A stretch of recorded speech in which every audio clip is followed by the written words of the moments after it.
වරුසාවට ගංගාව පිට අරගල්ලෙන්නවා. පාශ්‍රමණයා ගං වතුරට ගාගෙන ගියාද දන්නෙත් නෑ. මං කර පන්නවන්න. අන්න වෘතුමනි අර බලන්න.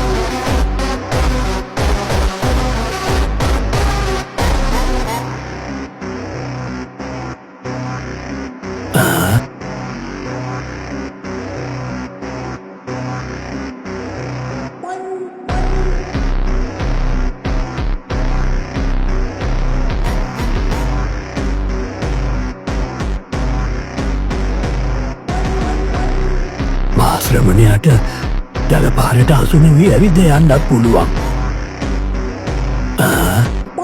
මාර්ද මතෙක්